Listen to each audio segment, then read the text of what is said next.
कश्मीर से लेकर केरल तक और पंजाब से लेकर पूर्वोत्तर तक भारत में क्या चल रहा है ये किसी से छिपा नहीं है।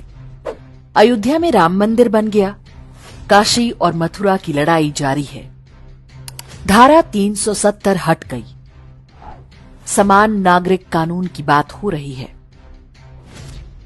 लेकिन यह भी सत्य है कि हिंदू हर दिन के साथ सिमटते और सिकुड़ते जा रहे हैं।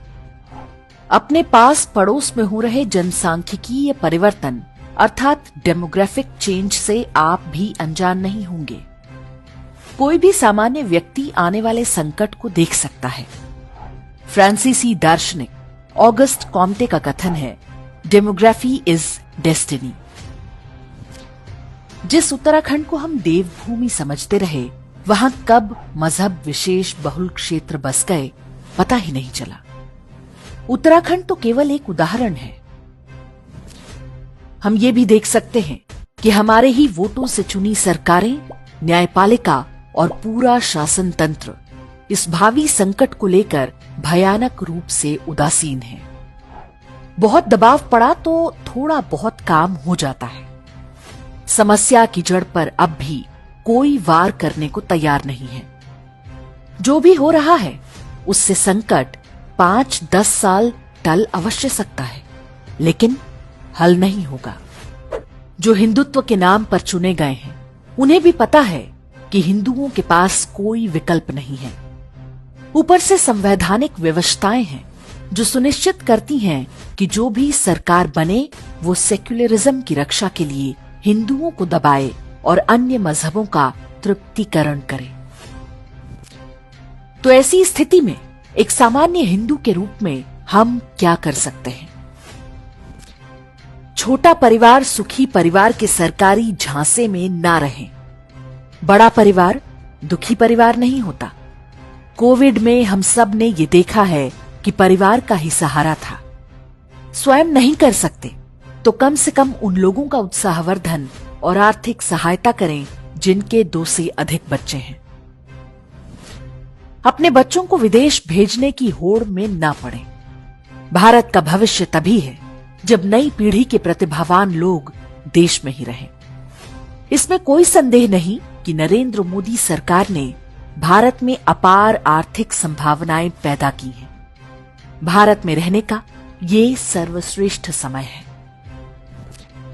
अपने परिवार को बचाइए, तभी धर्म और संस्कृति बचेगी। नई पीढ़ी के बच्चे तेजी से वोक हो रहे हैं। वामपंथ की कुदृष्टि आपके बच्चों पर है। वे इस काम पर करोड़ों डॉलर खर्च कर रहे हैं।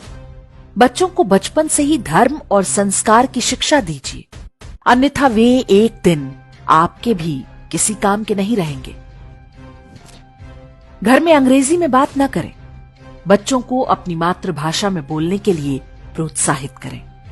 केवल बोलना ही नहीं, लिखना भी सिखाएं।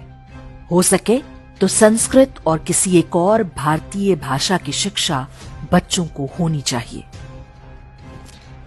अपनी मातृभाषा पर गर्व करना सीखें। जब 2 बंगाली आपस में मिलते हैं तो बांग्ला में बात करते हैं। इसी प्रकार उड़िया, मराठी, कन्नड़, तेलुगु और तमिल इत्यादि भी मातृभाषा को प्राथमिकता देते हैं। उन्हें ऐसा करता देख चिढ़े नहीं, उनसे प्रेरणा ले।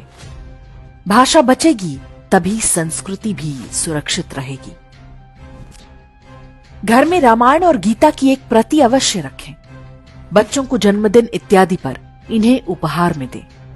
बच्चों को अपने धर्म के बारे में पता होना चाहिए, अन्यथा दूसरे मजहबों के बच्चे उनमें हीन भावना डालने और अपमानित करने का प्रयास कर सकते हैं।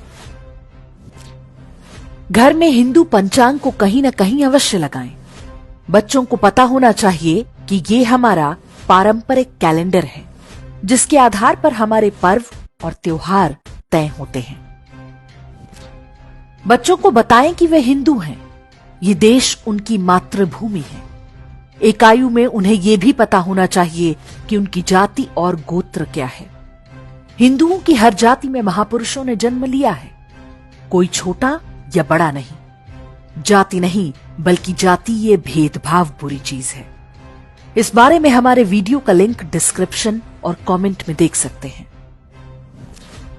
प्रण कीजिए कि जेंडर इक्वालिटी, जेंडर जस्टिस और वुमेन राइट्स के नाम पर होने वाले निर्णयों का कभी समर्थन नहीं करेंगे। ये वामपंथियों का तरीका है जिसमें पहचान के आधार पर व्यक्तियों को अलग अलग समूहों में बांट दिया जाता है। भारतीय समाज में स्त्री और पुरुष को सदैव एक गाड़ी के दो पहियों के रूप में देखा जाता रहा है। सनातन धर्म में व्यक्ति गुणों के कारण जाना जाता है, अपने लिंग, जाति या कुल के कारण नहीं। याद रखें, हम हिंदुओं को समलैंगिकता या LGBTQ पर किसी के ज्ञान की कोई आवश्यकता नहीं। भारतीय संस्कृति में उनका सदैव स्थान और सम्मान रहा है।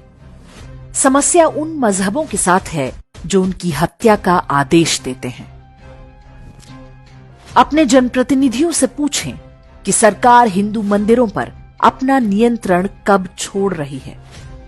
सरकारों को पता होना चाहिए कि हिंदुओं से धन लेकर सेक्युलरिज्म का धंधा अब और नहीं चलेगा। हलाल सर्टिफिकेट देखते ही हंगामा मचाएं। रेलवे, एयरलाइंस से लेकर होटलों तक में आज भी हलाल सर्टिफाइड उत्पाद बेचने के प्रयास हो रहे हैं। ऐसा कभी भी होते देखें तो विरोध करें, फोटो खींचकर सोशल मीडिया पर डालें, लोगों को बताएं कि हलाल की आड़ में हिंदुओं का आर्थिक बहिष्कार हो रहा है। ऐसी कंपनियों और व्यक्तियों के साथ कोई व्यापार या व्यवहार न करें जो हमारे देश, समाज और धर्म के प्रति दुर्भावना रखता है।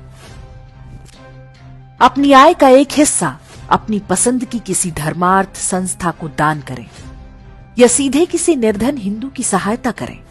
हिंदू है तो बंधु है, ये भावना पूरे समाज में होनी चाहिए। स्मरण रहे कि ये एक धर्म युद्ध है जो 1000 वर्षों से हम पर थोपा गया है। अंत में जीत सत्य की ही होगी, लेकिन हम मूक दर्शक बने रहे तो आने वाली पीढ़ियां हमें कभी क्षमा नहीं करेंगी।